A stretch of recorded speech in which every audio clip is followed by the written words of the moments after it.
Have you ever wondered how the loot is distributed between all players that are participating at a field boss? Well, now we finally got official information explaining to us who is getting loot and how you can contribute to be eligible for loot drops. So how do they measure contribution? Contribution is earned by doing damage against the enemy and healing friendly players in battle while said enemy is active. Contribution from healing is acquired for healing players both in and out of your party when participating in guild level events, field bosses. On top of that, we also got some explanations on how event items, for example wolf trails in the wolf hunting event, get distributed between players. So first, general activities: open world farming, abyss dungeon farming, quests, contracts, dynamic events, co-op dungeons, excluding the final reward chest. Applicable enemies: normal, elite,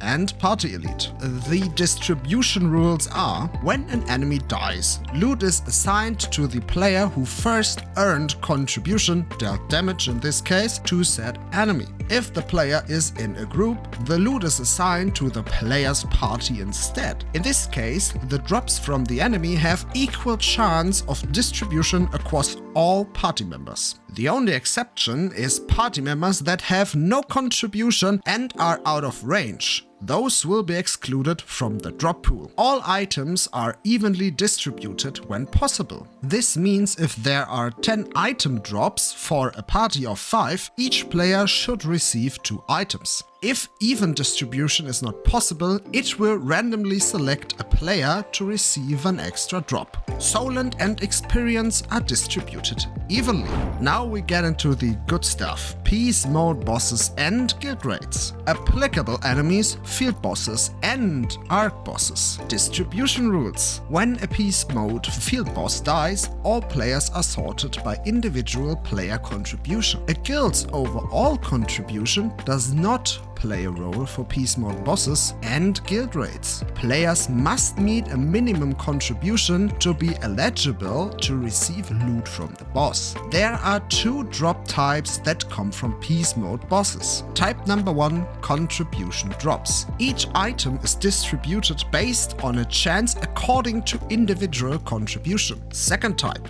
random drops. Each item is randomly provided only to remaining players who did not receive one of the contribution drops. So you cannot get 2 items from one boss. So a single player is only eligible to receive one of these drops. In other words, a single player cannot receive more than 1 epic equipment item from a single boss encounter. Solent and experience are distributed evenly. Example: let's assume that a field boss drops the following loot when defeated. Contribution drops: 1 sword and 1 mask and 1000 solent. Random drops: 1 boots. Assuming you've met the minimum contribution requirement described above, if your contribution was 3% of the total contribution, you would have a 3% chance of acquiring either the sword or the mask. All players that meet the minimum contribution requirement would have an equal chance to acquire the boots, regardless of total contribution.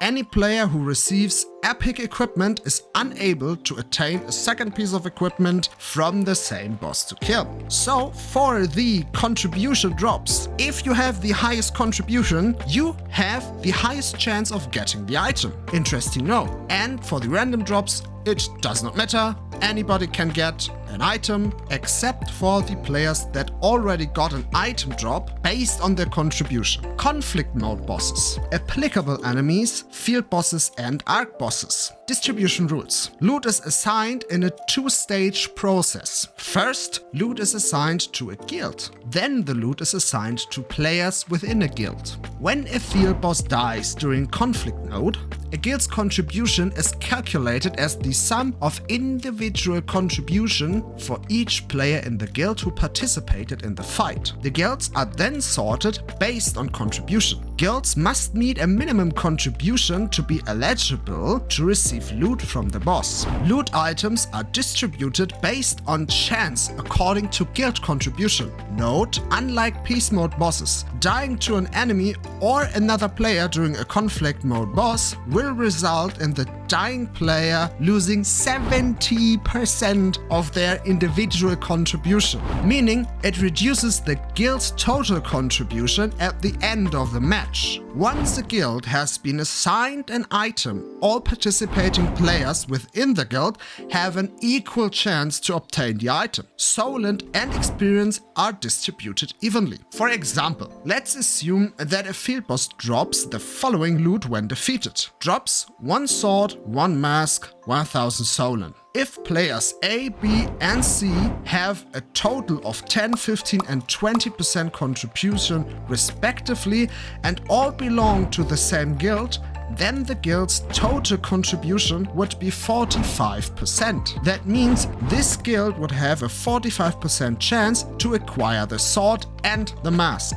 If the guild successfully acquired the mask, then player A, B and C would each have an equal chance to receive the mask. So it does not matter how much you contributed for this boss as a specific guild member. You have an equal chance of getting the item, even if you only did 5% and your friend did 20% contribution, you have the same chance of getting the item. So yeah, that sounds pretty interesting and I'm looking forward to getting my first field boss drop because I did not get any and I did a lot of bosses. I don't know. How about you? You can leave that in the comments down below.